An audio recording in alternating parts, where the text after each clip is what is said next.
Hello, everyone, and welcome to the Mana Dorks Podcast, episode 5. I'm sure y'all just saw a slight little delay there while I had to go and turn off my fan. Anyways, my name is Tasty Snackies, your host with the most unprofessional MTG podcast in the universe, with my co-host, McBee. How's it going? Very good, very good.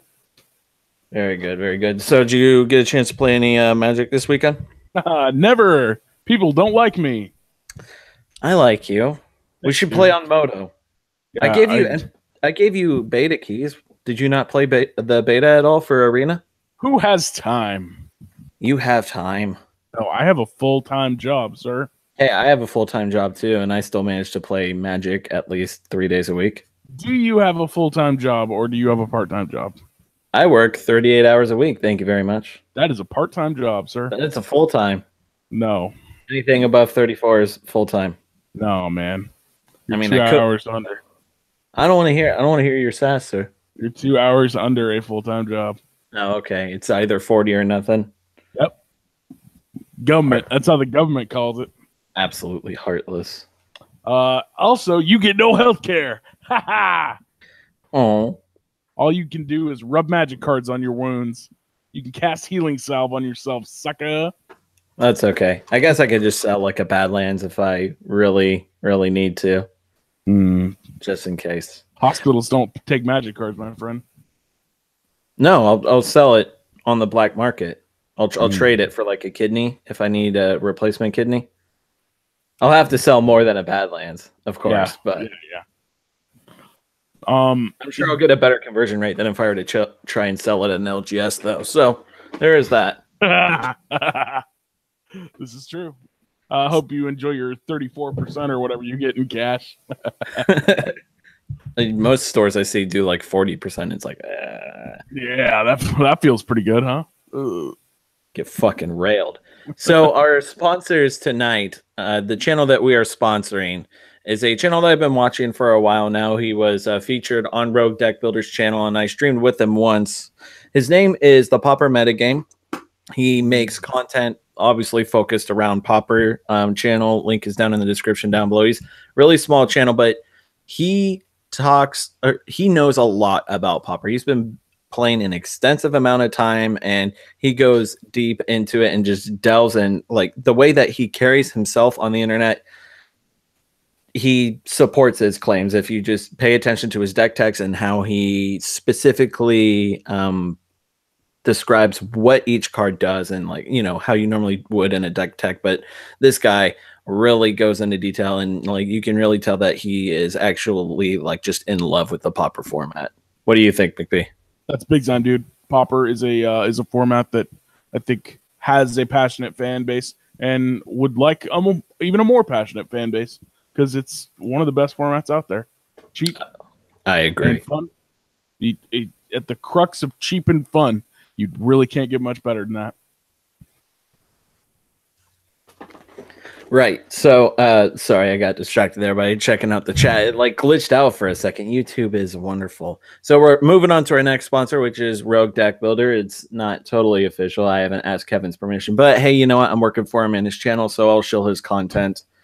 Go check out his channel. Go check out his Pauper deck text, which I made. And if you buy a deck that I made, I get a part of commission for that. So enough with the shilling. Moving on to the main subject for tonight.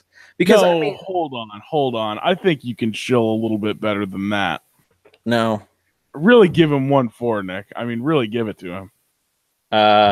Okay, fine. I guess if you're just a lurker for some reason, lurking, make sure you smash that like button and you smash that subscribe button and you smash that notification bell. There we go. That's that Pauper level of passion I'm looking for in a sponsorship. Woo! Rogue Deck Builder, y'all. Don't you feel better now? I'm going ham in this motherfucker. That's you know right, what else is ham? You already paid me in Hydroblast. Rogue Deck Builder, I'm pretty sure you also owe me another 100 for that channel intro that I made of yours. So, cough up, bitch. So, the main subject that I want to go over tonight is Commander spoilers. So, McBee, Did you get a chance to play Commander 2017 at all, or buy into any of that product before we get into the spoilers itself? No, I avoided a lot of it because I haven't been playing nearly as much, and I didn't see cards that were like there for my Azuri deck, and that's pretty much all I cared about. Okay, fair enough. So we're gonna go ahead and we're gonna start taking a look at some spoilers. And before we did that, I did buy into Commander 2017. I bought all 4, and I bought the Dragons deck. And well, I played the Dragons deck. The Dragons deck was the main deck that I played, and I just now realized while going through my collection a few days ago, because I'm showing them off in case you can't tell, the other 3 decks, and I'm really excited to get down on them. McBee, we were talking earlier about how you don't have that many Commander decks. You just have your main blue-green Etsuri one, right? Claw of Progress? Yeah, that's pretty much it. And he's a beast. He's a beast. I like him. He's easily beaten back into oblivion, but sometimes when you can chain together some cool stuff, it feels pretty good. Mostly just like stacking up counters on like an infect guy or an invisible stalker or something. That makes people, just like I died by a 2020 Solemn Simulacrum. Yeah, and that's fine with me. I love blue green and Commander. It's so flexible, it does so much cool shit. We're going over a blue green Commander later tonight, but Etsuri is so fucking fun, dude. I want to build it again just for the experience counters, because usually when you build experience counter decks, you just normally go for Marin, right? But Etsuri is prime number 2. And part of it is like it follows the format that I like very much, and the way I like to play Commander is where I cause chaos and I'm like aggressive early on, and then I just get like raffle stomped into submission for the second phase of the game, and then hopefully I can like come back from that. I like to really like get out there and cause a lot of chaos and make people hate me for a little bit, and then people forget about me, and then I try and weasel my way to the win after that. I was about to say that's what kind of our games turned out like a few weeks ago, where you were able to aggro me out in the early game, but in the second game I was able to go long enough to where I was able to get my shit online. But it is a bit more explosive than I would have normally assumed. Your deck does play plenty of cards that make mana and draw you cards, so those things are good together. I'm saying yours is more explosive than I would have normally thought, because the version that I built was not like as consistent as yours is. You're playing a lot more value-based creatures. I was playing like stupid little cute guys, while you're playing like wood elves and solemn simulacrums, and cards that actually make sense. Well, that's the thing, is like I'm kind of like cursed by this too. I play these cards that are good, you know what I mean? Like for a certain amount of like synergy and value, like it's a good cohesive deck, it feels like to me. But then I get raffle stomped by people that have like degenerate combos or stuff that takes a while to set up but is really powerful. Like my good efficient guys often die to like, plague wind your team and then like take out your whole hand, that sort of stuff that takes planning and thought and bad cards and things of that nature. So you're a deck that just straight up dies to removal, then? You're a deck that straight up dies to removal. I'm a deck that straight up dies to getting your lands back from your graveyard. Anyways, we're getting a bit off topic here. Let's go ahead and delve into Commander spoilers. We're going to make it a little different here. I'm going to try out something new with Google Hangouts. We're going to do a screen share, so hopefully this works on your guys' end. So here we are. We're going to start off here with the Planeswalkers here. Saheeli the Gifted. So Saheeli the Gifted is a... You can just zoom in, my man. Yeah, I'm trying, but it's not working for some reason. So let's just look at Saheeli instead of me jumping around and making this all confusing for our viewers. So Saheeli the Gifted is 2 and a red. Create a 1/1 colorless servo artifact creature token. She has 4 loyalty. And then her other +1 is the next spell you cast this turn costs 1 less to cast for each artifact you control to cast. So first, before we even get too far into it, let's talk about that +1. While I do this, I'm going to go ahead and stop screen sharing, and I'm going to mute my microphone so I can get this figured out. And Sean, go ahead and talk about Saheeli for a minute. Well, she clearly is aligned with anything like red, blue artifact. So, and there's a lot of options for that. I mean, you have a lot of like stuff that came out of Kaladesh. Obviously, she is from Kaladesh herself. She's making a lot of little servos. Seems like a cool commander to have. Hopefully, you have like a lieutenant to go along with her as well. Like you see some of the other cards that we'll cover a little bit later on, like have lieutenant on them, which is cool. But she seems like it's interesting also that she is just like red blue and clearly is one of the main planeswalkers that you can get out of these sets of decks, and she's the only one that's just 2 colors. The rest of them are like Esper colors or Bank colors or Jund colors. But she anyway lets you cast spells for cheaper for each artifact you have, and then her -7 basically just doubles you up on artifacts. And you have like copies of everything. They all get haste when you ultimate her. You create token copies of all your artifacts. They all get haste, and you get to go crazy over the turn. It looks like there's some cool like support cards out of her deck as well.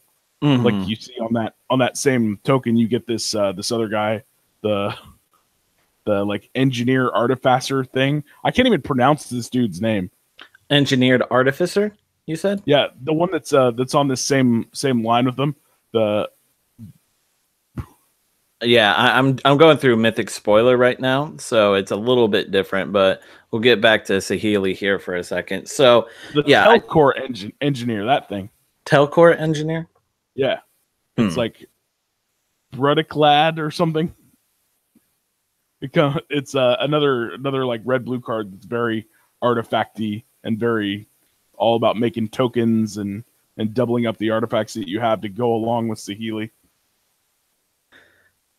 I agree. Shout out to this little comment here. Looks like Dredge got a new toy. That's a great little meme. Have you caught up with that at all? No.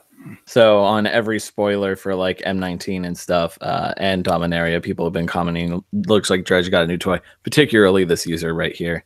It's pretty great stuff. But thanks, Tyler Bass, we appreciate your efforts. Yeah, that +1, that second +1 is so good. Like, imagine just casting Cyclonic Rift for like, or overloading Cyclonic Rift for, I don't know, 2-3 mana. That seems great, right? That's a very like, or like turn one Soul Ring, turn 2 another Mana Rock, or no, turn 1 Soul Ring, turn 2 Saheeli. I guess you could play like, let's see, turn 1 Soul Ring, turn 2 Mana Vault, tap Soul Ring into Mana Vault, and then play like a red source, provided that you already have a blue source, play Saheeli, and then use the leftover mana to like cast Solemn Simulacrum or something. I don't know. There's like a lot of cool explosive stuff that you can do with Saheeli. Well, and also along those lines, like you still have a bunch of artifacts that this deck plays to like get you there anyways. So Saheeli, like, she's just a very, very synergistic card with all the stuff that you're already going to do in those colors. I agree. She plays well with a lot of cards. She does. She's really good. What did you think about that ultimate, though? Like, you may have already gone over the... Like, I like the ultimate. It just... I mean, she's not Nicol Bolas. You know what I mean? No. Just something about this ultimate just doesn't really call to me. Like all the other planeswalkers, I really appreciate their ultimates, especially the little child. She's got a really sweet ultimate, but that card is odd and creepy to me. Yeah. Let's go ahead and talk about that one next. And her name is Aminato the Fate Shifter. So Aminato the Fate Shifter is a Esper, so really easy to get out for a 3 loyalty planeswalker. +1, draw a card, then put a card from your hand on top of your library. -1, exile another target permanent you own, then return it to the battlefield under your control. That's pretty decent. And then her -6 is choose left or right. Each player gains control of all non-land permanents other than Aminato, the Fate Shifter, controlled by the next player in the chosen direction. Now I had to read this like 5 or 6 times to like finally understand it, and I still kind of don't even feel like I fully comprehend it. But a lot of words, man. Yeah, this is like one of the most exciting planeswalkers I've seen in quite some time. What do you think? It's just a lot to take in, man. Choose left or right. Each player gains control of all non-land permanents. Wow. Right? Like, what a huge swing, too. Yeah, like if you play it correctly, because the way that they changed the rulings is, from what I understand, if you gain control of like mana rocks or something like a Rakdos Signet or something, for example, it still taps for like that red mana. You just can't use that red mana for anything unless it's like generic mana, obviously. Now, you don't trade your lands. If you could trade your lands over, that would be really cool. There's definitely a reason she says non-land cards. Yeah, it would be game breaking, obviously, at that point. Because it's like a really fucked up like Karn. Like you're restarting the game, but like you can't really cast anything in your hand, and it's just like, well, hopefully I can kill my opponents with what my opponent had on board previously. God, this card is so good. Like you're already in Esper and you're casting it for 3 on 3, and then the plus is draw a card, and then put a card back on top of your library, which like in and of itself is a nice little ability, like a little mini brainstorm. Yeah, her +1 adds, because I guess the deck is designed to be Esper on top of your library, like not tribal, but it's themed for like on top of your library. So like they'll probably have miracle shit thrown in there, obviously. Right, makes sense. God, what a good card! Nothing more than to. At first, I was like, yeah, that's not really my kind of planeswalker, you know, my kind of like card that I'm trying to play, but little mini brainstorm up top does seem pretty good, and putting miracles up top seems pretty good. So right, I can buy into that. And it is 3 colors, so you will be able to play a bunch of fetches to take advantage of that +1 to just like tuck away dead cards or whatever. Yeah, I think for the folks that like an Esper deck, this is exactly what they're trying to do. Exactly. Because it's got draw cards and it's got blink on it, and then some crazy game-ending ability. Now, give me your opinion on the return of Planeswalkers as commanders while it's still on our minds. So, with Brawl being that you can have Planeswalkers as your commander in that format, and with the return of Planeswalker commanders for the commander decks, do you think that in the near future they may implement this rule for not only just Brawl, but in Commander in general, to where you can play with any Planeswalker as your commander? I think they should still have the text on there. I'm not into having people play like Jace the Mind Sculptor is there. I don't think Mind Sculptor would be that oppressive as a commander, to be honest. All right. I'm just saying, like in a multiplayer game of Commander, like I think a lot of things, Nick. Go ahead and slam down a Jace turn 4 while your opponents are just, okay, doing well, it. What if your opponent does it on turn 3 with rocks? Okay. Okay, what if they do it on 2 with Soul Ring? Is that what you want to face down all the live long day? Is Jace on 2 mana? Sure, if it's 1v1, then yeah, it's a problem. But if there's 2 other opponents, they should be able to deal with the Jace as well. Because you can't Fate Seal 3 people in one turn with Jace. Nobody Fate Seals anybody with Jace. They just get ahead of you with cards. By what? Minusing and bouncing or zeroing? Is that it? Just slam Jace and then just start zeroing, and then your opponents kill your Jace because you don't have any blockers because you slammed it down on turn 2? What format are we playing again here, Nick? Commander. Where people bum rush you a lot? The people play a lot of little creatures that they're going to beat you up with? If I saw a Jace Commander player, yeah. I would not play anything else but my Animar Commander deck. Nick, this is the loosest argument I think you've ever presented on the show. That you don't think that Jace on 2 consistently being your commander would be a bad thing. Consistently. It would have to be consistently. Do you think always consistently because it's your general guy? Do you have a Soul Ring in your hand turn 1? You have Soul Ring in your hand turn 1? Every game? God. Or a Mana Vault? Or a Mana Crypt? Or a Rock? Yeah, people always have fucking mana rocks in Commander. It's because they're cheaters. You have to cut their deck for them. Oh my God, Jesus Christ. They're net decking cheaters. Don't you realize? Oh, people who play Tesolator. People who play Soul Ring, Mana Vault, Mana Crypt, any rocks in their deck. Cheaters. Mana Dorks.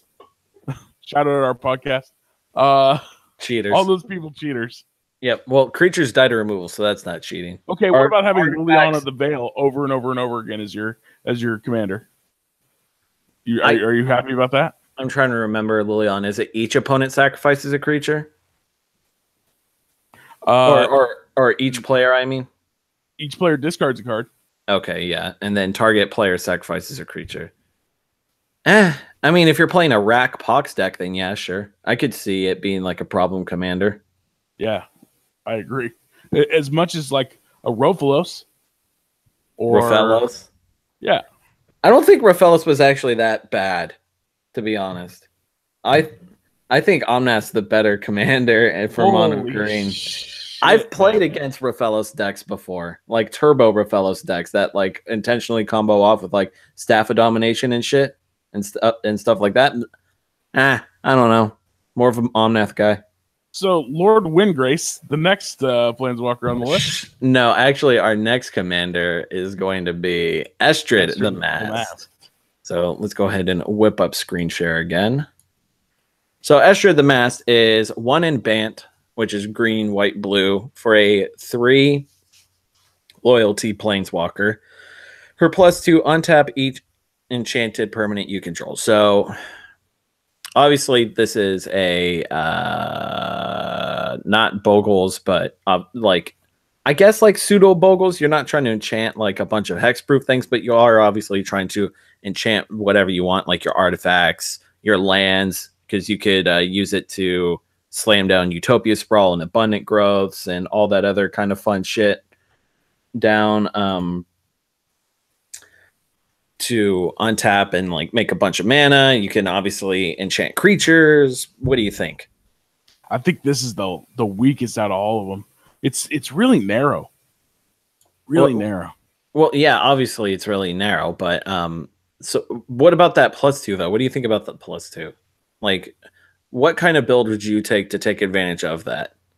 I mean, you have to be running Fertile Grounds and like Wild Growths and, well, I mean, what else is there? I mean, you Treachery stuff, you Annex stuff, you other enchanted permanents. Yeah, you could play like Control Magic and Bolus's Clutches and Volition Range. You could play like just like an all-out straight up just enchantment deck with this. I mean, yeah, well, she also goes up fast enough that you can use her like the card Replenish from back in the day. So like maybe you go Enlighten Tutor for like to go get your attunement and then start putting stuff in the yard to utilize her ultimate if that's what you're trying to do.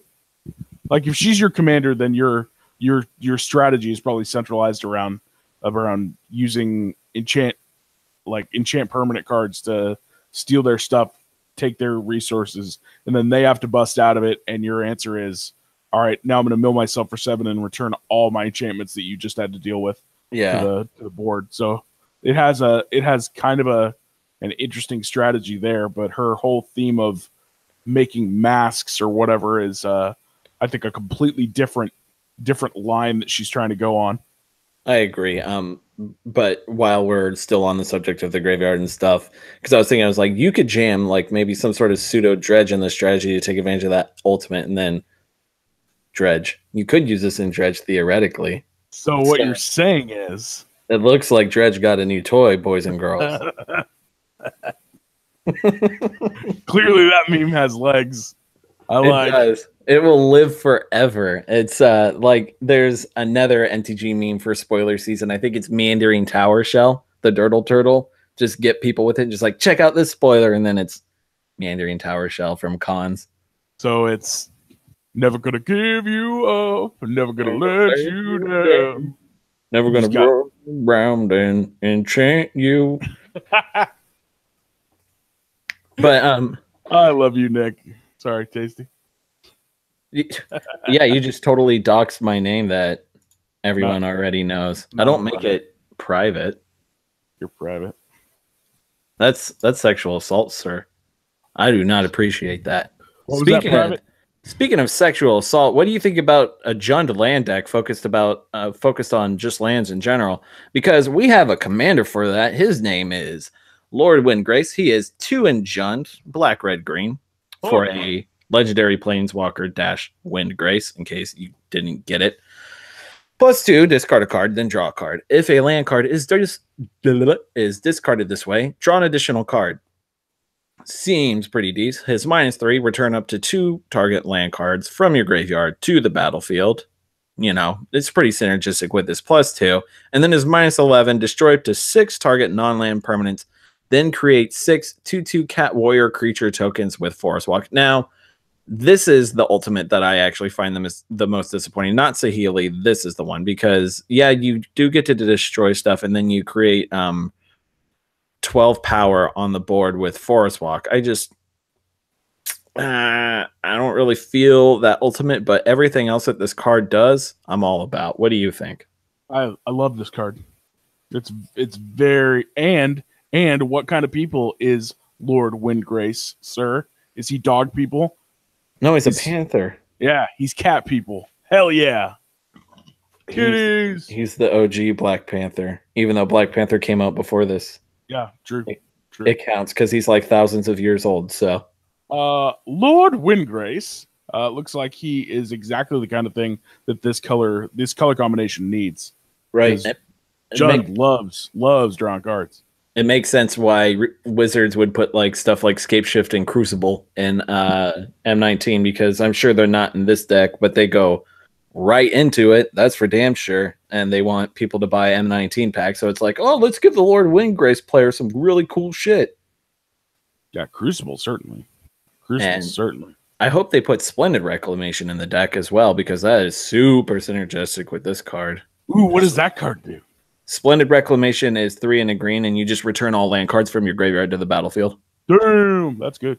Yeah, like, because usually the land decks were like a Get Rog monster, but now that we have red, we can play stuff like Obliterate and Yokel Hops. I mean, I'm sure there were already Jund land decks already before, but now we have a specialized commander for it, and I think that is absolutely fan-flippantastic. I like that you call it Yokel Hops. That's good. Yeah, do other people call it Jokel Hops? Yeah, I have, but I'm pretty sure that's wrong. Yeah, I think it's supposed to be German, right? I thought it was. Or like Swedish or something. Some bullshit. I don't know. You know what? I'm uncultured. I have a German version of that card. It's sweet. It's called a hexery. A hexery? Yeah. Instead of a sorcery. Huh. That's actually really dope. Yeah. Yeah. Yokel Hops. Crazy. There used to be a really actually super sweet deck with Yokel Hops and Obliterate and Nether Spirit, and it was like a Jund colored deck as well. What was the green for? I feel like Sacklands or like Terrabor or something like that. Like you would cast Obliterate or Terrabor, or you would cast Obliterate or Yokel Hops and float mana and like cast Terrabor. Really? There was also I feel like there was also one that was a Nether Spirit deck. You know the card Nether Spirit?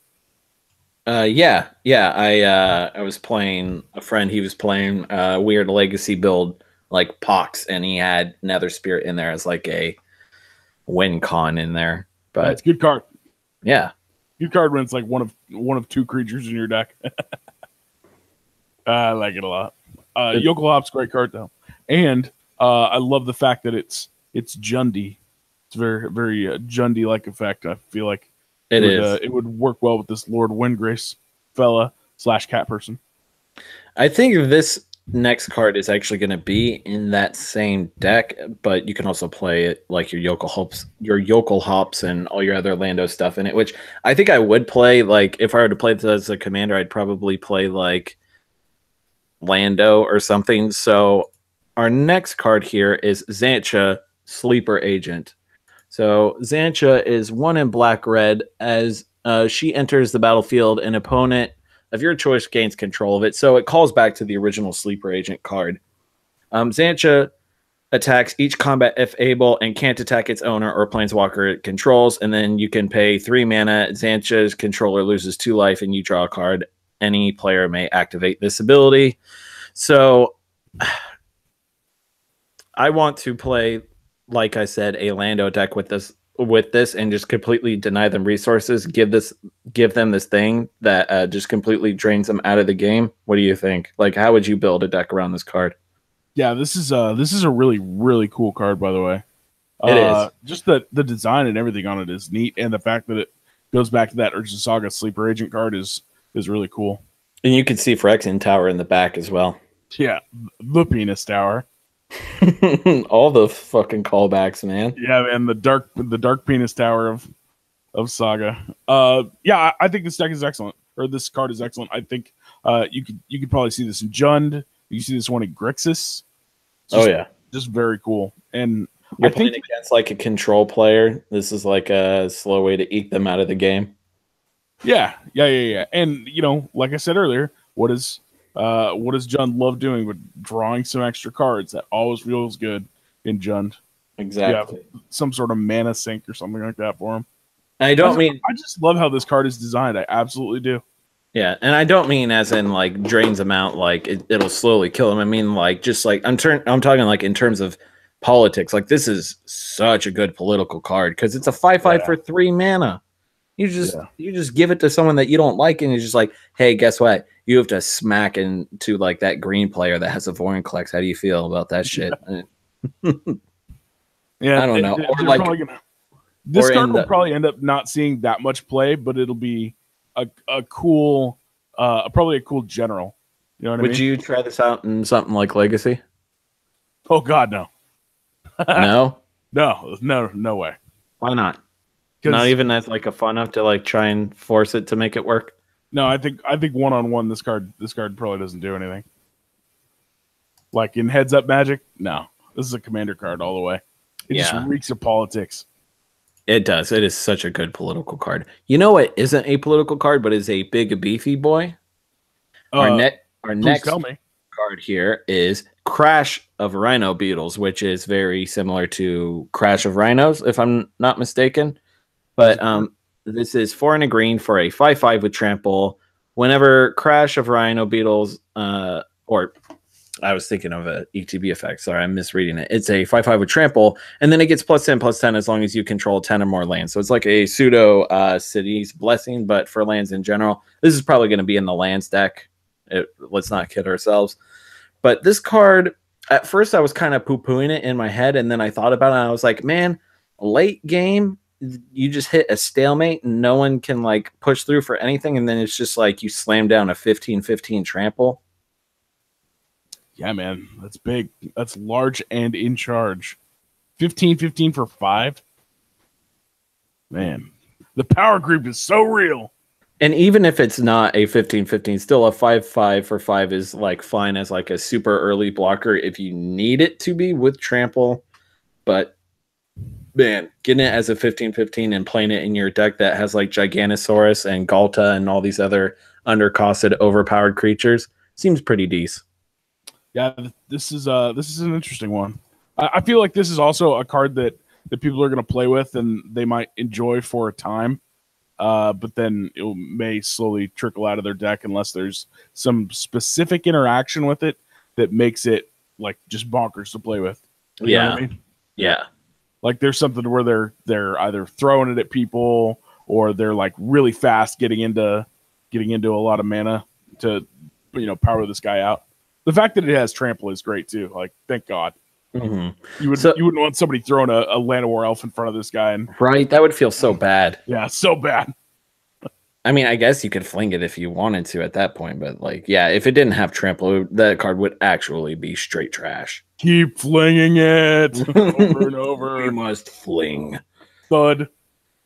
So our next card, you don't play in the fling deck, or maybe you want to. It might have some synergy if you're trying to fling your commander over and over again. But our next card here is Echo Storm. So Echo Storm is 3 and blue for a sorcery.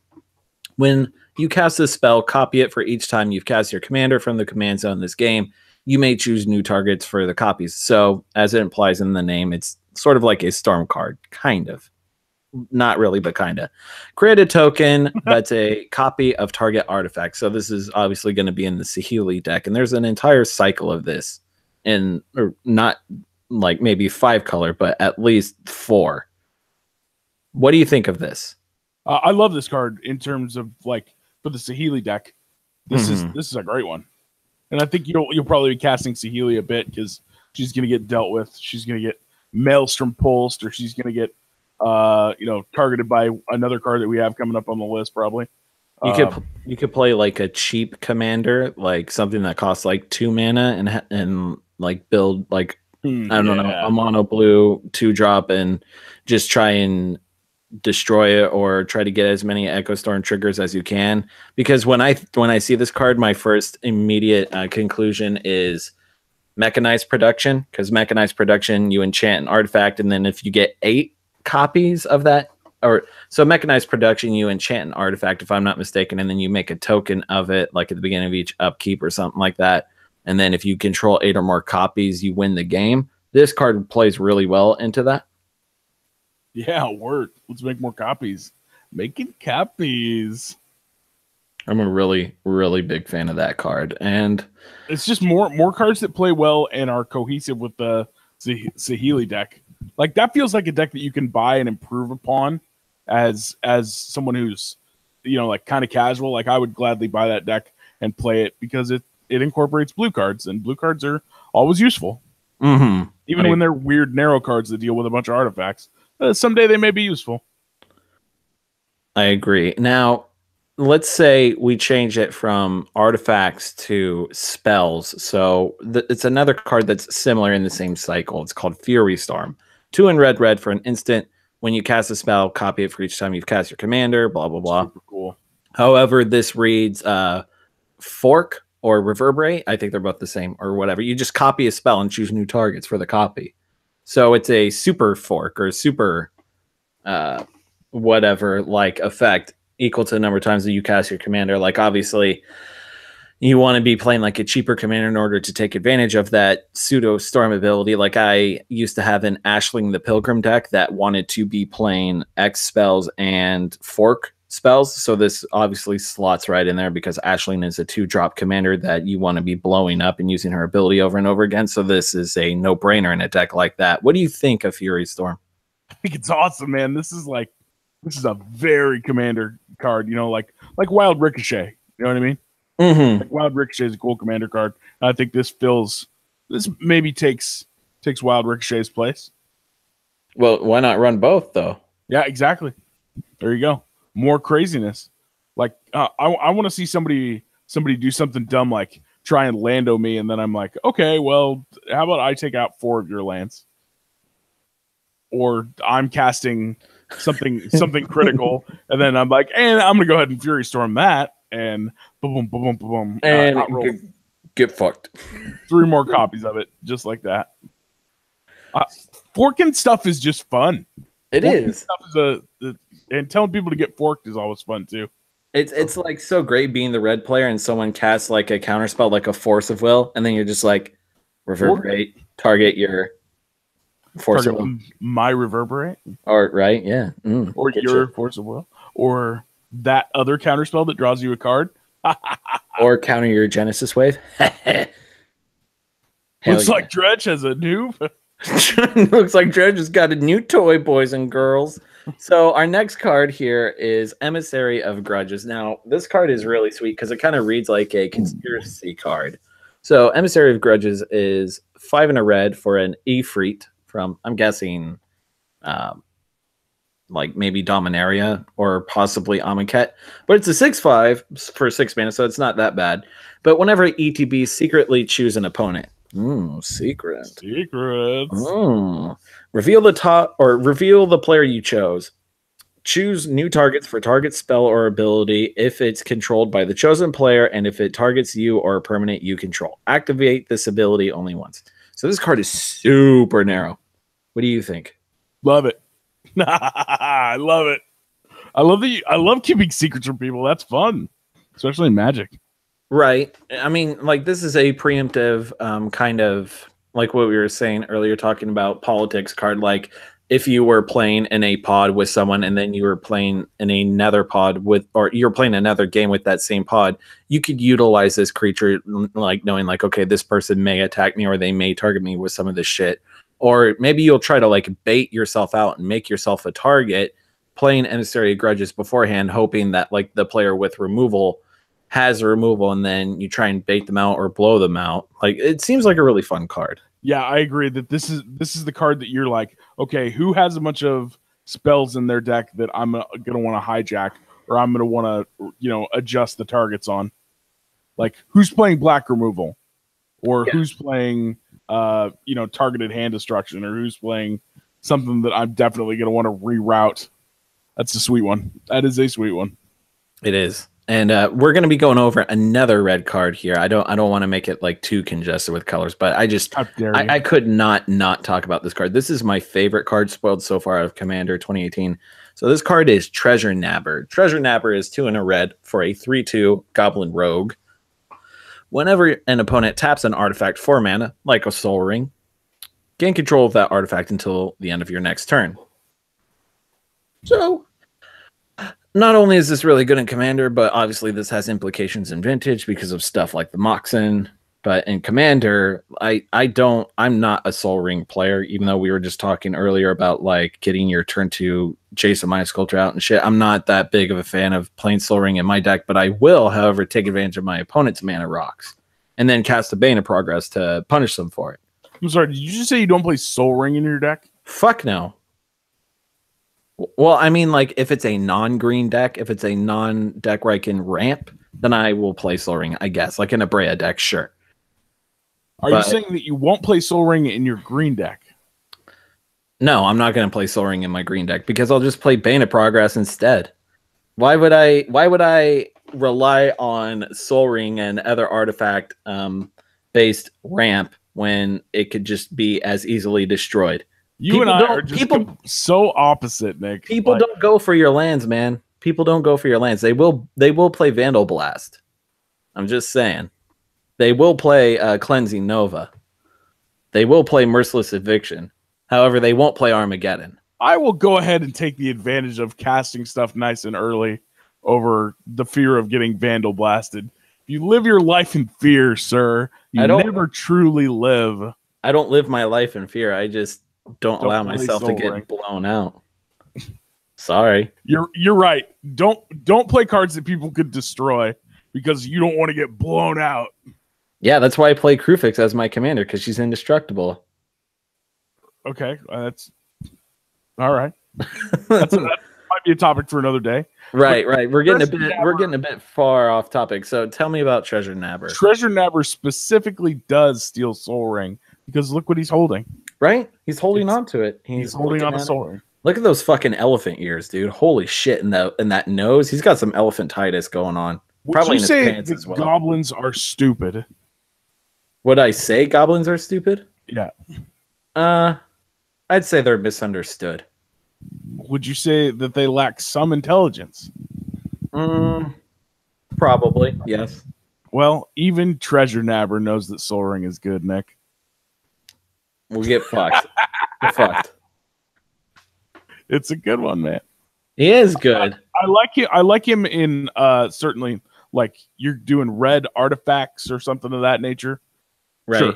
It combos with Hellkite Tyrant, like it's mentioned down here.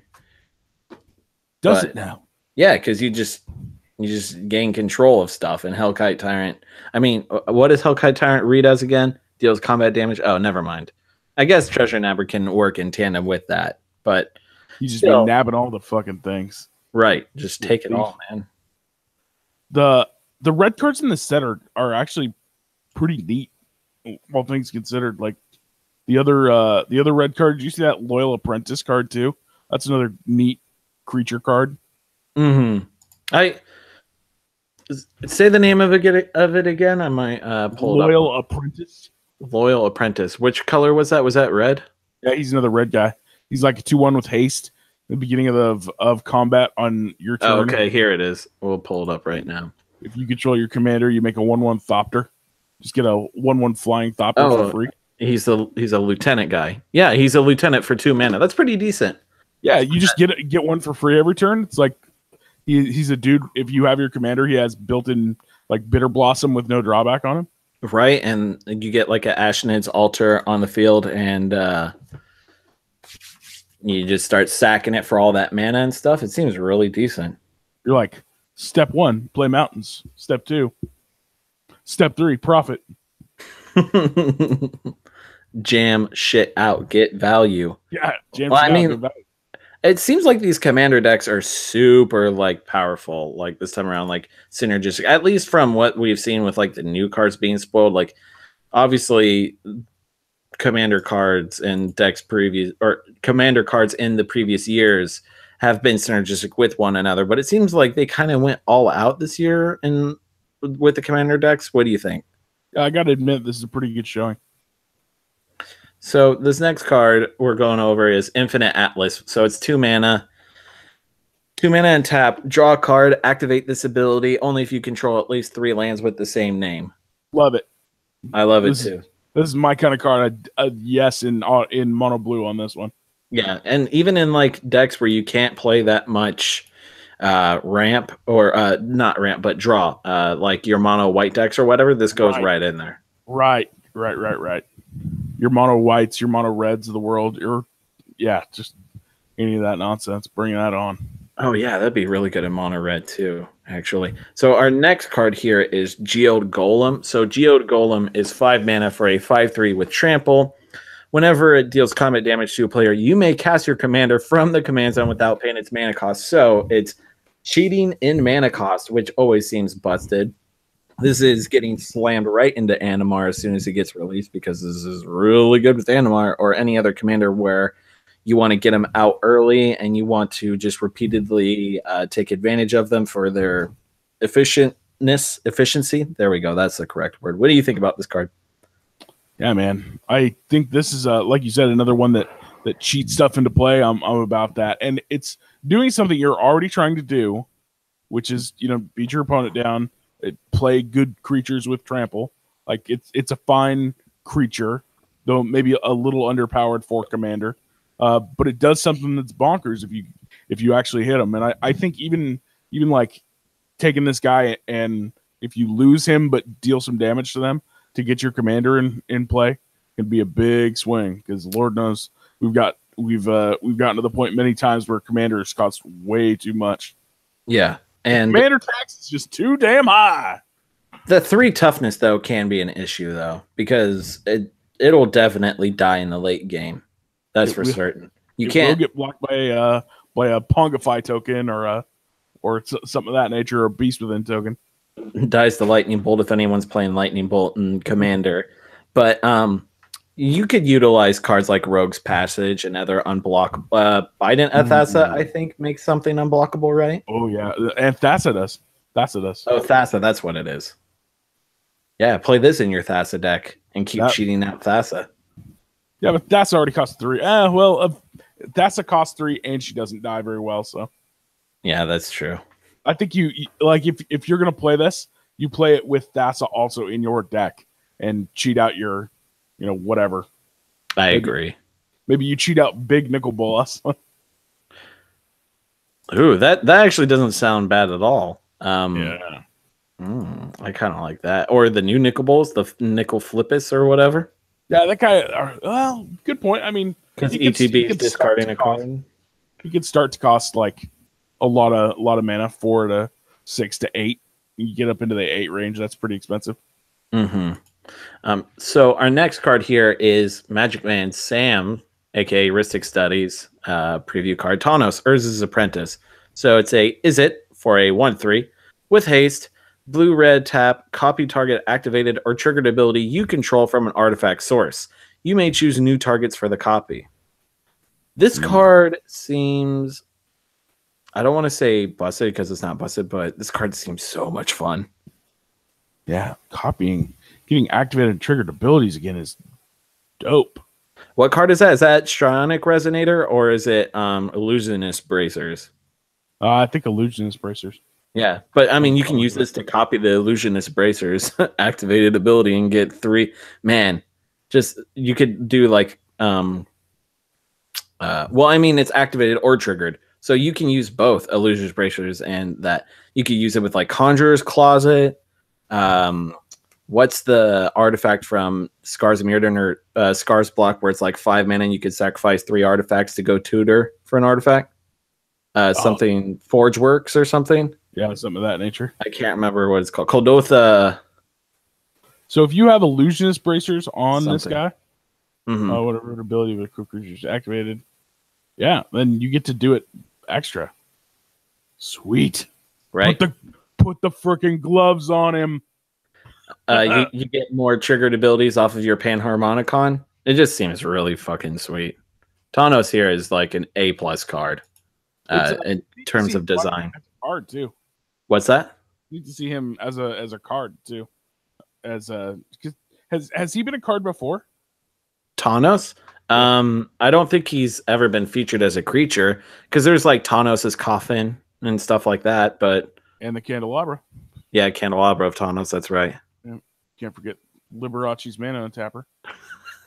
No, you can't. Land Untapper, excuse me, not Mana Untapper. You don't untap mana, you untap land. So Scrub it up, Dub over here. You tap my manas. You're a scrub, dude. Don't call me a scrub. No, I was saying I'm a total scrub. If I'm out here saying tapping mana, nah, bro. I know. I'm just acting offended. Good. Nice job. That's nice work. So our final card that we're going to go over tonight is Vidalcan Humiliator. Great name. 4 mana for a 3/4 with Metalcraft. So good. I'm glad that they're bringing all these weird mechanics back. Metalcraft is just such a great mechanic in the first place. I shouldn't say weird. It's amazing. It's fantastic. It's one of my favorite. Bringing back the creature type weird? Weird? Shut up. Leave me alone. God, you're rude. So anyways, Vidalcan Humiliator is a... Speaking of Vidalcan Wizard 3/4 with Metalcraft, whenever Vidalcan Humiliator attacks, if you control 3 or more artifacts, creatures your opponent control lose all abilities and have base power and toughness 1/1 until end of turn. So they figured it out, Sean. They figured out how to supersede the reserve list. You just put it on a blue card. You just put Humility on a blue card. There you go. Yeah, it's a functional way to possibly do this, and this card's trash. What? I mean, how so? So, yeah, they have to quad block in order to take care of it, though. So they have to trade 4 of their creatures in order to take care of Humility on a stick if they don't have removal, obviously. I don't think this card's that bad. I don't know that I would want to cast this card. Yeah, I think this is a card that doesn't excite me because I'm not into I'm not into Humility. I'm not into nuke all your opponent's creatures. I don't know. This doesn't appeal to me for some reason. Man, I thought it would for you. You're telling me you wouldn't try this? Or wait, no, this would be actually this would be hot trash in Thassa because you don't have enough artifacts. Right. If this didn't read Metalcraft and was like a 5-drop, would you play it? Yes. Or like a 6-drop, maybe? If it was a 6-drop without Metalcraft, would you play it? I would rather just wait and Cyclonic Rift them. Yeah. Let them. That is the better answer. Now that's a humiliating play. Hashtag ban Cyclonic Rift. I fucking hate that card. I love that card, but I fucking hate it. So busted. So great equalizer, my friend. No, I have a card. I have a card I want to talk about too, though. What card is that in specific? I'll bring it up. After the Okay, I can admit the Humiliator guy is kind of cool. Now that I'm looking at it, he looks kind of cool. Mm-hmm. The fact that it has Humiliator in its name is cool. But I like the card Loyal Drake a lot. That's the lieutenant guy, right? Yeah, I like me a lieutenant, man. So Loyal Drake is a shitty Windrake. A bad card. 2 and a blue for a 2/2 with flying. Lieutenant, at the beginning of combat on your turn, if you control your commander, draw a card. I love it. Why? It's just 3 mana removal, or just... It's Phyrexian Arena on a guy. Yeah, I guess. And it doesn't, and it's not that restrictive in mana. It's just a single blue, so it's not double black. Yeah, man. Multiple decks can enjoy this guy. I'm talking the Thassa deck definitely will play this. He works in Azuri because he has low power and toughness. He works in Rafik if you want to play him in there, or he works in any of the Bant colored, like get your general out pretty quick decks. Any of the decks that play gods or any indestructible legend card, he's good with. I like him. And he's a shitty Windrake. I do like the card Windrake. That's a good bread and butter limited card right there. You can't fuck with that. Imagine this being in well, no, they couldn't put it in limited because imagine how awkward that would be if there was cards that referenced your commander in a standard set. Yeah, cool. Lines of text that don't do anything. Good times. Cool. Otherwise, it's just a Windrake. Straight trash. Trash. This is true.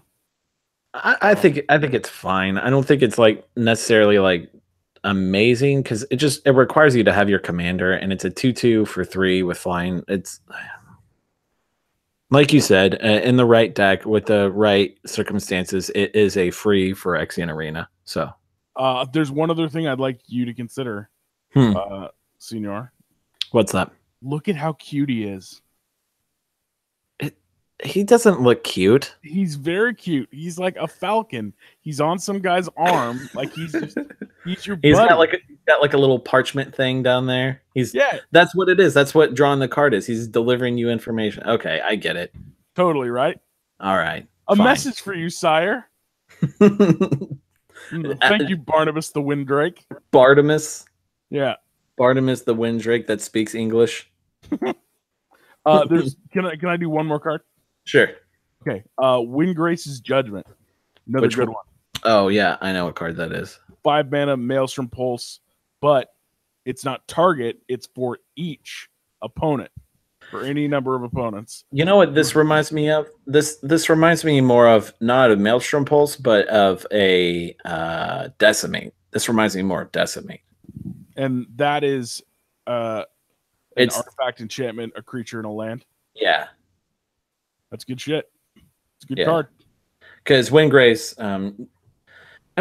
unlike Decimate, where you require a target in order to activate Decimate, Windgrace's Judgment, you can just cast at any point and for any number of opponents and then just destroy something. So, you lose the ability of destroying all other copies or names that are similar to that card, so you can't wipe out a bunch of tokens. But I think it more than makes up for it if you are really behind in a game and you need to maintain your position on the board and by getting rid of a bunch of threats. I think Windgrace's Judgment is great for that. Plus, it's an instant. God, I love me an instant. That's true. And it's also a great political card as well, because it's just you cast it and then you talk over to your opponents and you're like, well, if I don't target you, what do I get in return? Kind of shit like that. But these other schmomos that we're playing with, I'm going to go ahead and take out your Sneak Attack and your, Gilded Lotus or whatever. That's true. Who has Sneak Attack in play and doesn't just win the game on the spot, actually? That's dumb. You think? What kind of commander decks are playing Sneak Attack though? Exactly. You don't. You either play Sneak Attack and win the game, or you're wasting your life playing Sneak Attack in your bad deck that doesn't play well with it enough. Just an utter fucking waste. Yeah, it is. It's a huge waste. And playing Show and Tell, I'm gonna play a Show and Tell so that way I can play my Omniscience. What are you gonna play? Oh, you're gonna play your other win cons or you're gonna play your 6-7 and float my Omniscience. Oh, seems good. Sad. I'm sad now. You don't want to play certain legacy cards in Commander. Sad. So moving on to our next subject, we are going, because there isn't that much going on in the news. I think in the title I said more. Yeah, I think I did say that we're going to talk about more, but there's not really that much that went on this week for Magic news. I mean, Wizards earnings came in. Did you see that at all?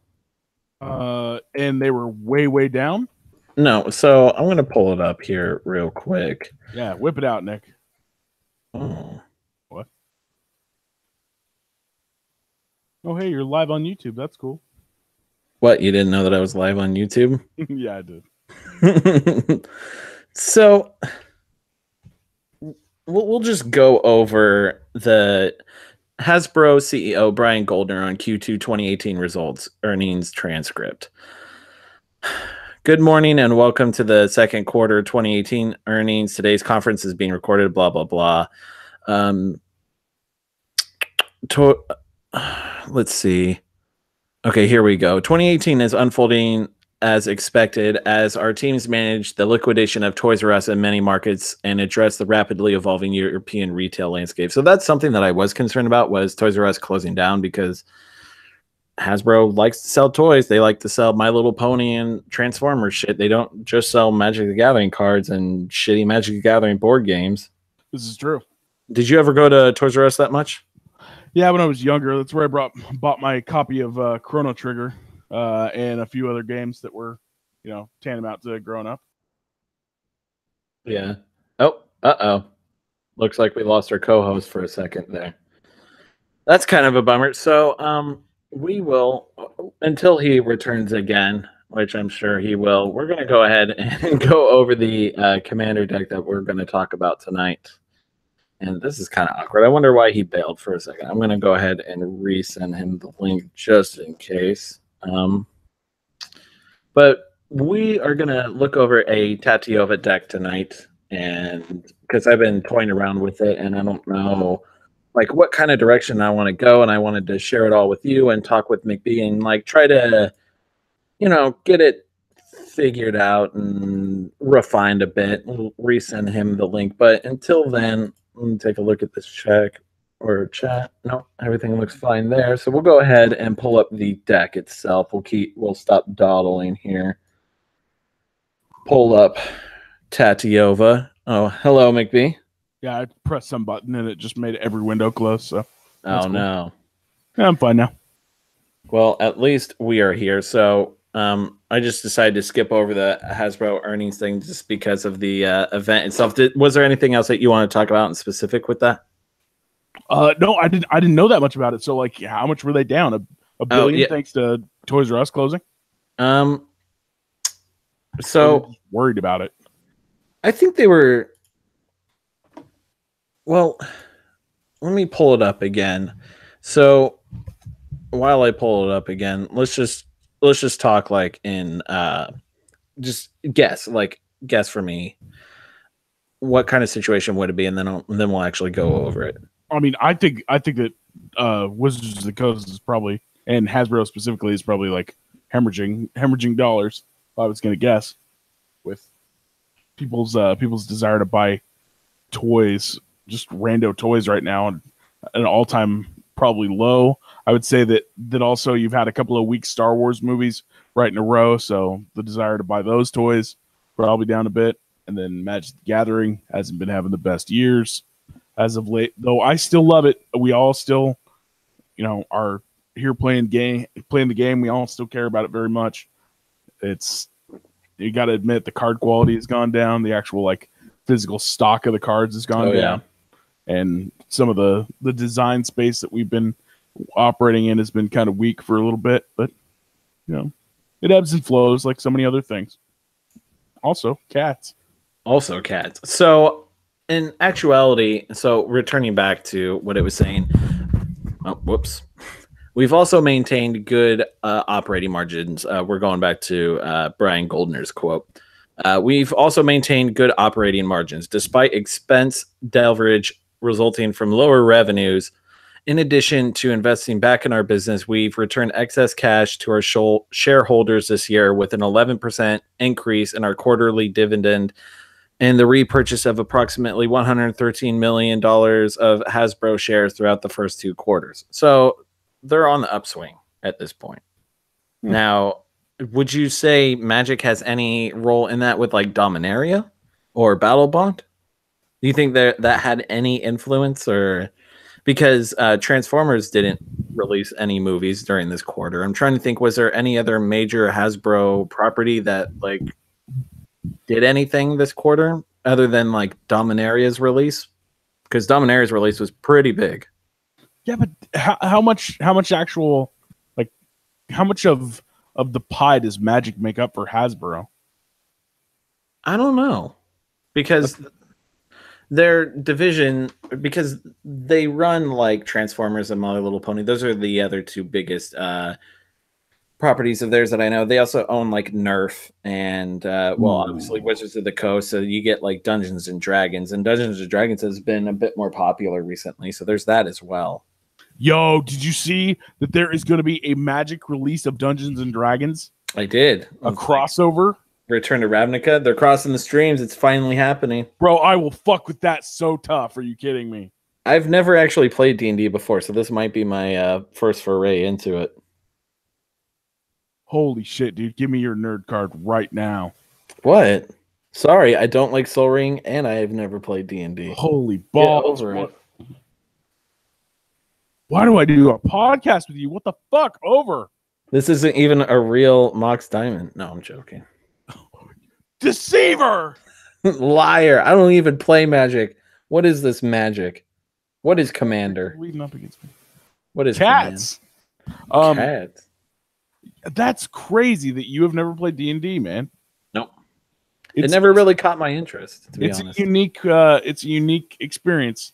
It's a unique pleasure. It's like you ever been in a play, you ever acted or anything like that, or ever like did you play pretend a lot when you were a kid? Yeah, well, yeah, obviously I played pretend, but like I don't know, playing pretend with a bunch of other adults. It's fire.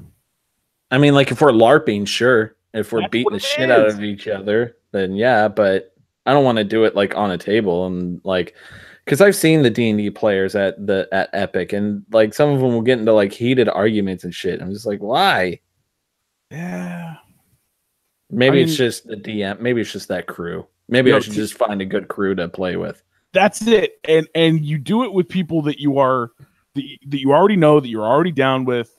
So like you're comfortable acting like an idiot around them, which is fine. Like you play your, like you want to be a beautiful elven whatever ranger or cleric or some nonsense like that. You can do that. I always play like a dwarven cleric. That's all. That's the thing I always try and do because I think it's fun. I'm a healer. That's what I do. The support class. I play the support class in Overwatch. Is that similar? Even though not at all.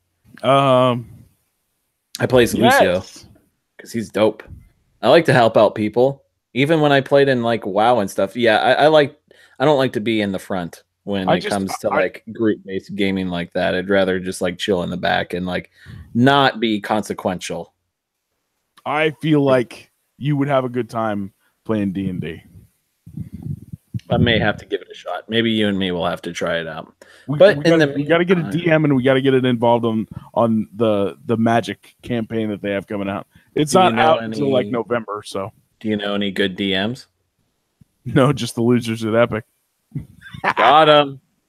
So, moving on to our next subject is our Commander deck for the night. This isn't going to be an every week thing. This is just going to be like to fill the time. So I built a Tatyova Commander deck. There's a few cards that I need to get left over, but I do have a majority of this. I have like 90 out of the 100 cards for this deck. So Tatyova is our commander. She's 3 and green-blue, 3/3 Merfolk Druid. Whenever a land enters the battlefield under our control, we gain a life and draw a card. So it's the penultimate landfall trigger, in my opinion. Slapped on a legendary creature, and the colors which you want to be throwing down lands in anyways. And as I mentioned before in the podcast, and I think you might have missed it, McBee, we're going to have you actively criticize this deck along with me, and we're going to try and make this a little bit better. So our first, we're just going to go down the creatures here. Now, a lot of this comes from my Crewfix deck, which we have Crewfix in here. But I threw a lot more ramp into it and a few more synergistic cards along with it. So our first card here is Mind Shrieker. Now, this is a super underrated card that I think people just don't expect at all. I can't remember if in the Command Zone episode where they were talking about underrated cards, did they bring this up at all? I don't know. I don't watch that garbage. That's not garbage. It's a great podcast. This is. I feel like this is a pet card of yours. This card is so good. So I mean, like, you're playing Commander anyways, and everyone's playing 8 drops, right? So you just turn Mind Shrieker into a 9/9 and bash in. It seems pretty decent for such a small investment. And when you're playing a deck that wants to be utilizing your mana as much as it possibly can, just slapping this, or like using it as a good blocker if they swing in with a big dude and then you just block with your 1/1 and then you make it bigger, also seems decent. This card has won plenty of games for me, so this is actually more of a win con than it is a little tricky bird. Wow. Yeah. You got upgraded to win con real quick. Well, no, it has been a win con for me because it finishes games off. You have like 12 or 14 lands, and then you just dump into it, get 7 triggers, and then all of a sudden it's like a 25-25, and you just swing in, and they can't block. They're dead pretty much at that point. Game over, man. So we have Steve, aka Sakura Tribe Elder, ramp. Courser of Krufix, more ramp. Ramanap Excavator, ramp from your graveyard. Wayward Swordtooth, which is ramp, but in a different way, kind of like Oracle of Moldai. Have you ever seen this card, McBee? Negative. So it's 2 and a green for a 5/5 with Ascend. So if you control 10 or more permanents, you get the city's blessing, and then you can play an additional land on each of your turns, like Oracle of Moldaya. But it can't attack or block unless you have the city's blessing. But if you have the city's blessing, it's a 5/5. So it's like a pseudo Oracle Moldai, which we want to use for this deck, so that way we can get multiple landfall triggers along here with Oracle of Moldaya. Such a good card. Good God. Such a good card. Did you realize that it's like nearly $40 now? It's like hovering around 30 to 40. I have a foil one that I need to probably sell. Yeah, I was about to say you should probably get because that land deck is coming out soon. So I would not be surprised if it gets reprinted in the lands deck and then you just lose that. Well, even though it's a foil, it still may retain its value though. It'll take a hit, but it's definitely still the only foil of that card left or available. Gee. So you know what's auto included in every green deck? The next card on the list. Yes, Acidic Slime, which pairs really well with Deadeye Navigator. And then Acidic Slime is also the same. It plays the same role in this deck as Brutalizer, Exarch, and Woodfall Primus, which is whenever this creature gets blinked by Deadeye Navigator, destroy a land, which is the main thing. Brutalizer, Exarch, we can put shit on the bottom of their libraries instead of in their graveyard. But this is the actual win con of the deck, is finding a Deadeye Navigator to pair with something just to blow up your opponent's resources, and then get like a Seedborn Muse online so that way you can knock out each player during their untap step and just completely blow them out. But this deck is what fun is made of. It is. I don't like your land. I don't like my opponents to have fun. Krufix is the old commander of this deck. She's still fantastic. She can't be really fucked with because she's indestructible. 4/7. As long as my devotion to green and blue is less than 7, it can't attack or be a creature in general. But it has no maximum hand size, and then it's a mana battery. Any unused mana would instead turn into colorless mana, so it becomes a replacement effect. Super good, especially in a deck where you want to be utilizing as much mana as we possibly can. Then we have Seedborn Muse, which we already went over. Untap stuff during the beginning of every untap step. Bane of Progress, which I mentioned earlier, which is also a really great card to pair with Deadeye Navigator. Such a boss.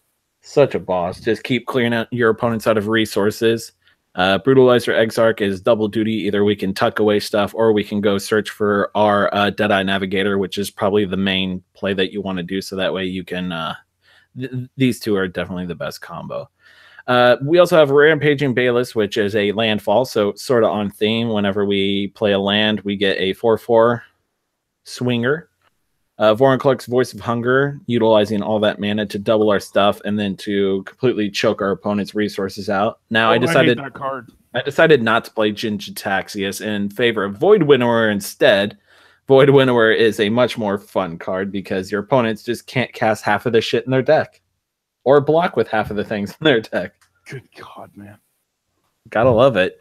And then the other win con, Ulamog the Infinite Gyre, which is to make sure that we don't get milled out ourselves, because we plan on drawing a lot of cards in this deck. Moving on to our Planeswalker. So before we do, what about this creature package? Is there anything that you would actually suggest for this deck, like in terms of creatures? I feel like maybe another ramp element in here. Like maybe some because I don't want to play like creatures that like Llanowar, Elf, Bird of Paradise. Like I'd rather play like something more synergistic with Tatyova, like Wood Elves, or like maybe Borderland Ranger, that kind of stuff, you know? Civic. Is there another card like Sakura Tribe Elder that gets you more land on 2? No, but there. This is a rampant growth deck, right? Yeah, this is gonna be a rampant growth deck. Yeah, pretty much. Where I'm just trying to get all my lands out from my deck onto the battlefield. Oh god, but you play Explore. Yeah. Why wouldn't I play Explore? I'm also playing Summer Bloom. Explore's trash, dude. Explorer's not a good card in Commander, I feel like. Not in the deck where I'm trying to utilize my landfall triggers to keep drawing stuff. I still don't like it. Even at 2 draw 2 cards, I do want to play Sakura Tribe Scout. That card seems sweet because it's a 1-mana 1/1, and you can tap it to put a land from your hand into play. So maybe we could play that over Explore. Yeah, but I agree with you on that one. That seems like a fine one. So, a card that I always wish would make it into any Commander decks, but it never does, is Plow Under. I love Plow Under so much, but alas, that is not a card for Commander. Yeah, Plow Under is better when you can chain them turn after turn. Yeah, absolutely.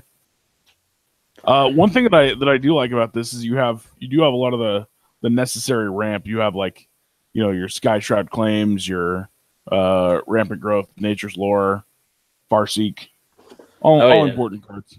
Yeah, I'm jamming it all. So let's take a look at the rest of the spells here, so we can actually. Explosive Vegetation. We're jamming all of them. All the decent land ramp that I could. I even am trying out from Dominaria, if I can find it. Grow from the Ashes, which is a super cute card. It's 2 and a green with a kicker of 2. And then we can search our library for a basic land, put it on the battlefield. And then if we kick it, we can search our library for 2 basic lands and put them on the battlefield. But they don't tap. So that's the really cool part about it. Yeah, it's pretty big time. Use it to cast a Farseek or whatever. How does this deck not play Soul Ring? I don't need to play Soul Ring. I'm just playing a bunch of lands and ways to get lands. It's an inevitability deck. I'm not trying to explode out of the gates because I want to sit back. I want my opponents to do things while I play stuff like Oblivion Stone and Nev's Disc and Perilous Vault and Ugin and just keep resetting the board and just beat them out with Lando. That's how I play with Krufix, and that's how I'm going to play with Tatyova. But I kind of... God, you're frustrating to talk to, Nick. I'm sorry. I just don't like my opponents very much. I may end up turning it into more of like a dedicated landfall deck in the future and utilize more of the janky landfall cards like Retreat to Kazandu, Retreat to Koralhelm, that kind of stuff. Oh, there you go. Retreat to Koralhelm. There's another great card. Right. I'm about that one. I think, or did I leave it in this deck? No, I cut it. So Planeswalkers, we have Timiyo. Yes. The best. Queen, Bay. Yep. I love Tamiyo. She's definitely my favorite blue Planeswalker. She's fucking amazing. Ugin, Eugene, aka Board Wipe. Pongify, Rapid Hybridization, 2 cards that are basically the same types of removal. And then for other removal in this deck, we are also running where is it? They're in the enchantment section. We have Lignify, which is enchant creature. This is like a commander removal, essentially, because we just turn off the commander. Same with Deep Freeze. Same with Imprison in the Moon. We are playing Retreat to Koralhelm, good. And then Song of the Dryads, which turns off commanders or just like problem cards in general. Like your opponent's playing a Vorinclex, Song of the Dryads it's not a problem anymore. It's just a dirtily land. God, your opponent should feel bad for themselves for playing Vorinclex. Why? Vorinclex is amazing. No, that card sucks. Well, I'm sorry that you don't like to deny your opponent's fun. You are clearly the one who always casts Vorn clicks, Nick. I'll cast it whenever I get the chance, yes, and then I'll leave up cards like Last Word and Overwhelming Denial as backup while my phone goes off. Last Word, God. Yeah, people don't expect these cards because it's like a counterspell with Split Second, essentially. And then Overwhelming Denial is the same, but at 2 mana. Plasma Catcher, because obviously Plasma Catcher, and we're also playing Mana Drain. Scape Shift to utilize our fetches and stuff like that, or not fetches. I'm thinking of Crucible of Worlds for our fetches, but Scape Shift to get a bunch of landfall triggers for Tatyova, which I kind of want to build I have been like brewing with the standard deck built around Tatyova and Scape Shift and Crucible of Worlds, but it's not there. Even though, you think it would be with all the stuff that's in standard, it's just not really there. This is a card I was talking about with you earlier, Splendid Reclamation. This might be in the Jund deck, actually, the Jund Commander deck. Gotcha. Return on lands from the graveyard to the battlefield tapped. If not, this is going to be a card that you should definitely buy if it doesn't get reprinted, because this card will more than likely at least double, if not more, in price. It's only under $1 right now too, which is kind of crazy. It's gonna go to $2. Oh my god! You can retire with that kind of profit, dude. Buy 10,000 copies. We're playing River's Rebuke because it's a laser cannon version of Cyclonic Rift. You play this in 1v1, that's 2 Cyclonic Rifts. Or you just save it until the end, until there's one other person left, and then you just cast this. Seems decent. It's done work for me. Tooth and Nail, because Tooth and Nail. Dig Through Time, because it's like the only format where you can actually fucking play it in still. Like I mentioned before, our reset buttons, Nazdisk, Perilous Vault, Oblivion Stone. People don't prepare for Perilous Vault, man. It's just like exile. Yeah, exile. Prepare for annihilation of the butthole. Ooh. So we also running a Colony Heart Expedition because it's more ramp, and you want to be playing it you want to be playing that kind of shit in the landfall deck anyways. Defense of the Heart, which is another Tooth and Nail. We're not running that many creatures, so we should be able to get Defense of the Heart online pretty often. Or we don't even need. I'm thinking of some other card differently. We just need our opponents to have 3 or more creatures. That's all it is. So maybe we could play what's that land where we give our opponents a spirit? Forbidden Orchard. Yeah, maybe we could play a Forbidden Orchard in this deck, but we don't really need it to turn on Defense of the Heart. And then we're also running a Zendikars Royal, which is another landfall card without landfall, but whenever a land ETBs, we create a 2/2 green elemental. So what do you think of this main deck here? Like, what kind of changes would you make immediately looking at this? It looks a lot better than the sideboard. Also, I might take out Dig Through Time. Dig Through Time, cool card, but you don't really you have some spells that you're snapping off, but I think you're gonna have that card stuck in your hand and we're not really doing a lot. Yeah, I'd rather see something like other draw spells. Like Compulsive Research comes to mind. Yeah, Compulsive Research is a decent one because my curve is a bit rough with like my Woodfall Primus and Foreign Klex and Void Winnower and Ulamog and stuff like that, and then Ugin.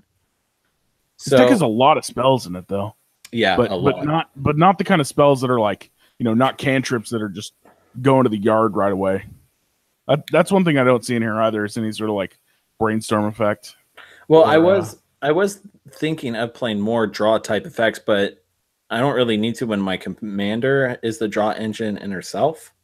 Right. Just as long as I can get her out on turn 5 and I can keep her or get her out on like turn 6 with theoretically I could get her out like turn 3 or turn 4 with like counterspell backup. Yeah, especially if you had Soul Ring. No Soul Ring. Can't play Soul Ring. No respect. Banned. Soul Ring should be banned in Commander. You should be banned in Commander. What about Man of Altar, Mana Crypt? No to those two. All right, moving on. There's also the possibility for Green Sun Zenith and Dryad Arbor. What do you think about that? I like Dryad Arbor. Well, I mean, it's so obviously Green Sun Zenith works with the Dryad Arbor for that extra landfall trigger goodness, but Another spell to go get Stee and ramp you on 3. yeah, and it's another tutor to go find like Slime or Oracle Moldiah or whatever. Yeah, it's a very flexible card. I like it a lot. It's just I'm not running that many green creature targets. Like, even though I'm only running out of my 17 creatures, 13 of them are green, so I'm running 13 targets for it. Here's another question. What about Tireless Tracker? Ooh, that's actually a really good idea. Maybe we can cut dig through time for Tireless Tracker. Yeah, I like that a lot. And it's another creature. Give them the beat down. And it's synergistic with what we want to be doing, and we're making a bunch of artifact tokens. And then we can cast Bane of Progress and blow them all up and make them a big old Bane of Progress. Big old Bane of Progress. Yeah, I like that. Seems dope. All right. So enough of that. See, very good. That's very good. What's that? Very good, sir. What do you mean? Your deck. Very good, sir. Oh, did you want to go over a bit more or something? No, that was good. That was good. Yeah. It's not something that I've been like working on for a super long time, because this is mostly Krufix that I've been like tuning with for like 3 or 4 years now, ever since Journey to Nyx came out with just some other ramp added in. Like it's the only cards that I added in for Tatyova was stuff like Colony Heart Expedition, Zendikar's Royal, the Rampaging Bayless, and then a few of the ramp cards like Summer Bloom, Nature's Lore, Farsake, and then Grow from the Ashes. It's all mostly kind of the same deck. I need to still like streamline it. That's the problem. It needs to be more focused and consistent in what it's trying to do. Well, if you have, I mean, draw cards are always the way to get to there, right? And stuff to draw you more cards to get you into what you need more often. That's true. That Betrayed just pointed out in the chat a really sweet interaction. So Retreat to Coral Helm, Sakura Tribe Scout, and the Simic Growth Chamber. Man. Oh wow. Yeah. Yo, good call. Seems good, my dude. I like that idea. Like more janky combos, yes, please. Maybe I should turn it into like a blue-green, like janky, like maybe a combo deck, like a landfall combo deck. Has anyone tried to build that yet? I don't think you're going to do anything new under the sun. Well, I mean, like, you could use Scape Shift as your win con. You can't play Valakut, obviously, but I think in this deck, Scape Shift is just more like draw a bunch of cards all at once. That's true. Because you're probably just going to get rid of like a bunch of basics and then, get like 5 or 6 or 8 new ones. Then your deck out and draw a bunch of cards all at once. That is true. But that also makes Scape Shift like a fine 4 mana, just draw a shit ton of cards. Fine with that. That's kind of what I wanted in this deck anyways. I was like, I kind of want like a big old draw spell in this deck. And then I remembered, oh yeah, Scape Shift is a thing. You just pay 5 mana in Tatyova and then go get the rest of your lands and then draw fucking 15, 20. You can always play the big stroke too. Stroke of Genius? I think I had Stroke of Genius in there, didn't I? I thought I did. Maybe I cut it out. Because Stroke of Genius was definitely in the Krufix deck, along with like Brain Geyser and Mind Spring and that kind of stuff.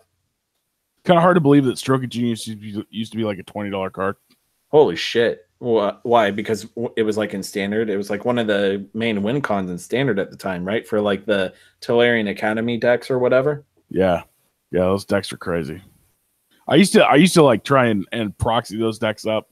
I almost put it together. Even after it was banned, I still loved playing those decks because they were just bonkers, man. Saga was busted.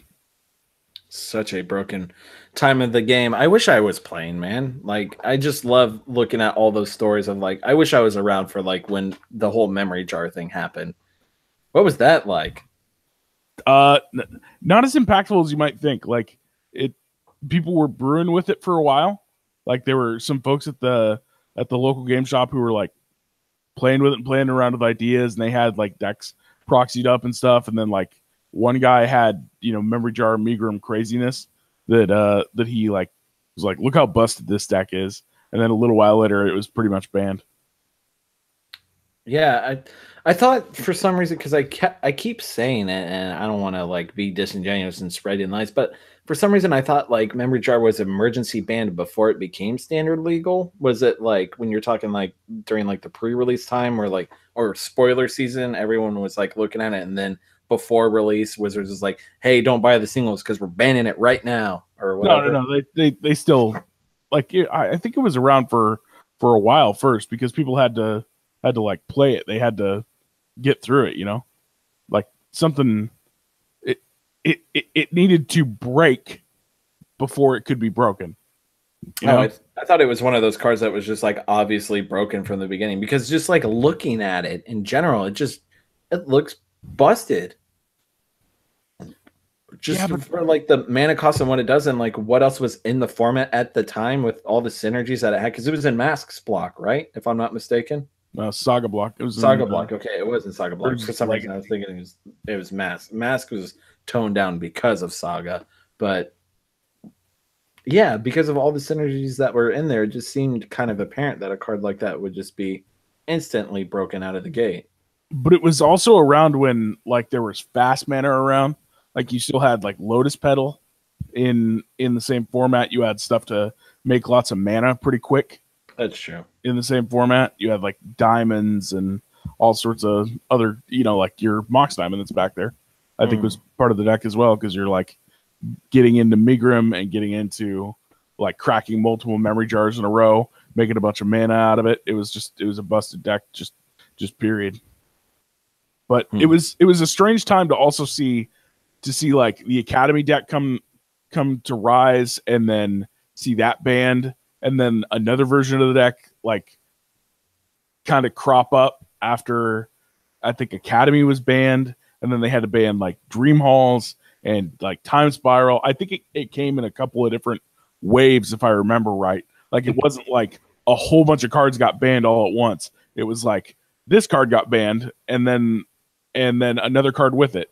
And then, a little while later, there was another card that got banned because they still were able to make like a High Tide Spiral deck instead of an Academy, a bunch of artifact decks. You know what I mean? Yeah. Like you could still like have kind of what High Tide is in Legacy right now. Like that was a way to play that deck and win pretty consistently. Like I specifically remember my buddy Eric was playing like a red deck, like some red slide deck that had a bunch of like red elemental blasts and pyroblast in the sideboard, and that was the only way he could beat that like combo High Tide deck.